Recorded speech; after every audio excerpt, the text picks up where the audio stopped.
Salam damai dan sejahtera untuk saudara sekalian dimanapun berada. Kembali kita membaca dan merenungkan firman Tuhan dari kitab Mazmur pasal 78 ayat 56 sampai 72. Demikianlah firman Tuhan untuk kita sama-sama simak dan renungkan. Tetapi mereka mencobai dan memberontak terhadap Allah yang Maha Tinggi dan tidak berpegang pada peringatan-peringatannya. Mereka murtad dan berkhianat seperti nenek moyang mereka, berubah seperti busur yang memperdaya. Mereka menyakiti hatinya dengan bukit-bukit pengorbanan mereka, membuat dia cemburu dengan patung-patung mereka. Ketika Allah mendengarnya, ia menjadi gemas, ia menolak Israel sama sekali. Ia membuang kediamannya di Silo, kemah yang didiaminya di antara manusia. Ia membiarkan kekuatannya tertawan, membiarkan kehormatannya jatuh ke tangan lawan. Ia membiarkan umatnya dimakan pedang, dan gemaslah ia atas miliknya sendiri. Anak-anak teruna mereka dimakan api, dan anak-anak darah mereka tidak lagi dipuja dengan nyanyian perkawinan. Imam-imam mereka gugur oleh pedang, dan janda-janda mereka tidak dapat menangis.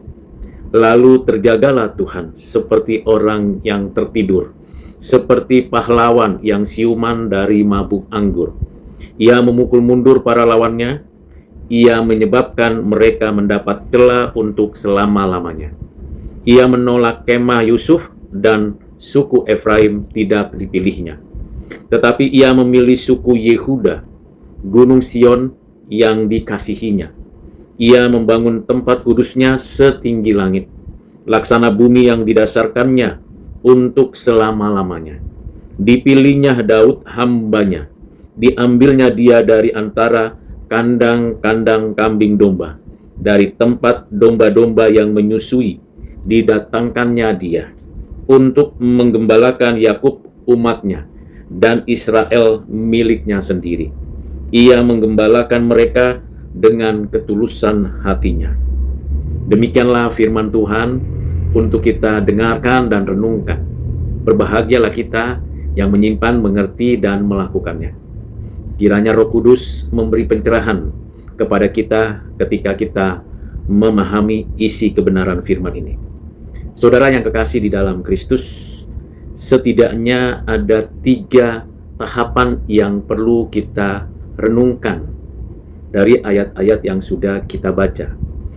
Tahapan pertama, orang-orang Israel yang sudah dibebaskan Tuhan, yang sudah dilepaskan dari perbudakan, ternyata mereka melakukan kejahatan ke hadapan Tuhan dengan sengaja mencobai, memberontak, dan murtad dari Tuhan. Mereka sungguh menyakiti hati Tuhan. Hal yang kedua yang kita dapat pelajari tahapannya ialah Tuhan Allah membiarkan orang-orang berdosa, orang-orang jahat itu mengalami kesusahan, kesulitan, sampai kematian. Ini tahapan yang ketiga. Tahapan yang keempat yang perlu kita renungkan, bagaimana Tuhan menyatakan kasih-Nya, kemurahan-Nya, dan menentukan siapa yang akan melanjutkan rencana kehendak-Nya bagi umat-Nya, bagi segala bangsa. Mari kita perhatikan tahapan pertama.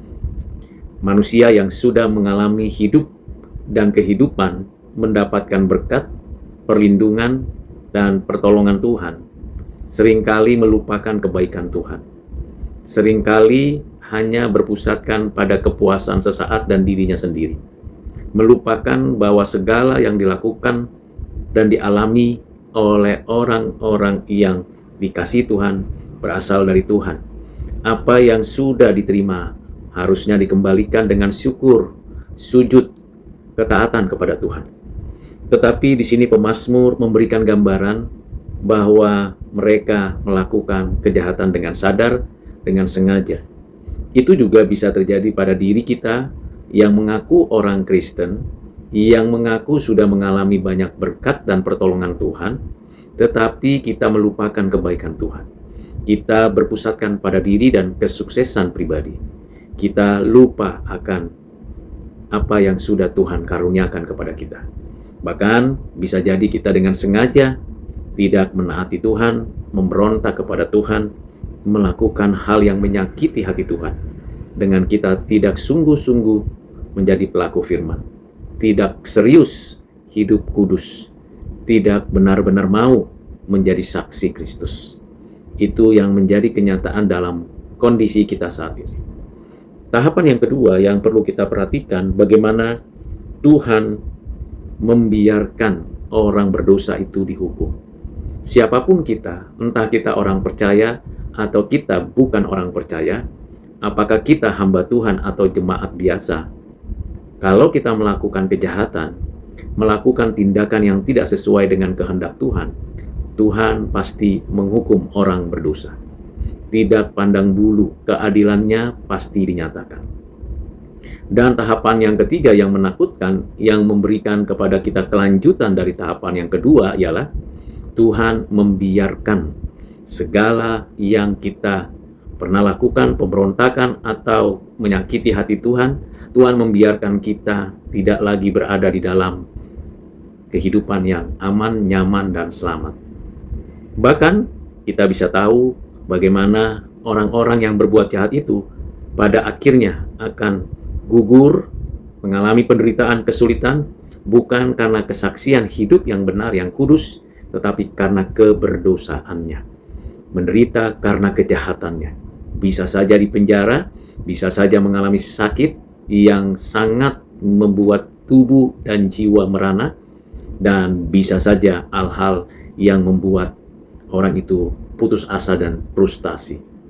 Pembiaran Tuhan lebih menakutkan dari hukuman apapun yang mungkin manusia bisa pikirkan dan lakukan. Dari tahapan ketiga ini, kita menyadari betapa rapuhnya, betapa lemahnya kita. Kalau Tuhan lepaskan lagi dan biarkan kita menurut kemauan kita, kita akan hancur dengan sendirinya. Jangan saudara dan saya berpikir kita pasti aman dan nyaman kalau kita mau sesuka hati kita hidup karena kita punya konsep Tuhan pasti mengampuni kita kalau kita berbuat dosa. Tidaklah demikian. Tuhan tidak mau dipermainkan. Tuhan mau kita taat dengan sungguh-sungguh, dengan penuh sukacita. Tahapan terakhir di mana Tuhan kembali menyatakan kasih-Nya dan menentukan siapa yang akan meneruskan pekerjaan karyanya di bumi ini untuk umatnya dan segala bangsa. Ada yang tidak dapat meneruskan pekerjaan Tuhan, sekalipun nampak berada pada komunitas orang percaya. Misalnya Efraim ditolak oleh Tuhan, tetapi Yehuda diterima oleh Tuhan. Bahkan di antara anak-anak Isai, Daudlah yang dipilih Tuhan, menggantikan Saul, raja orang Israel. Karena itu saudara, tahapan yang terakhir ini adalah tahapan kehendak Tuhan untuk melanjutkan rancangan penebusan bagi umatnya, bagi segala bangsa. Dan jikalau Tuhan sudah mendatangkan segala kemurahan hatinya dan melalui umatnya yang dipilih ini, maka ketika Ia menyatakan kasih kebenaran melalui umatnya ini, banyak orang yang telah menunggu dan menantikan keselamatan mendapatkan kehidupan yang baru. Dan siapakah pribadi yang menggembalakan umatnya, yang membawa umatnya untuk beribadah, memuji Tuhan, dan melakukan segala kehendak Tuhan Allah dengan tulus, ikhlas, dan sejujur-jujurnya? Siapakah pribadi yang dapat menghantarkan hal tersebut? Yaitu Yesus Kristus Tuhan kita. Saudara, kalau kita masih mengandalkan kekuatan dan kemampuan kita sebagai umat Tuhan, sekalipun di awal kita menyadari anugerah Tuhan, pekerjaan Roh Kudus, kasih Kristus, tetapi kalau tidak konsisten dan tetap tidak setia, kita akan dibiarkan, dibuang, dihukum. Tetapi kalau kita mau dan Tuhan memberikan kemauan itu kepada kita, di dalam Kristus kita menikmati penggembalaannya, kita milik kepunyaannya, dan kita tidak lagi melakukan yang jahat seperti masa-masa lalu, tidak lagi mau mengandalkan kemauan sendiri, dan tidak lagi ingin melakukan hal yang buruk di hadapan Tuhan. Saudara, mari kita sungguh-sungguh menjadi pelaku firman. Jangan keraskan hati kita. Kalau sekarang saudara tergerak untuk datang kepada Kristus, datanglah. Akuilah segala perilaku kita di hadapan Tuhan. Dia akan meluruskan jalan kita. Tentu kita tidak bisa kuat sendirian. Ada banyak pergumulan dalam hidup kita. Ada banyak perjuangan yang harus kita tegakkan. Tetapi semuanya hanya mungkin kalau Tuhan yang memukul mundur para lawan kita. Kalau Tuhan yang menyatakan penyertaannya bagi kita. Dan kalau Tuhan yang mencukupkan segala kebutuhan spiritualitas kita. Kiranya Tuhan memberkati saudara dalam keluarga, dalam pekerjaan, dalam pelayanan di gereja, maupun dalam keseharian. Tuhan Yesus menyertai kita. Amin.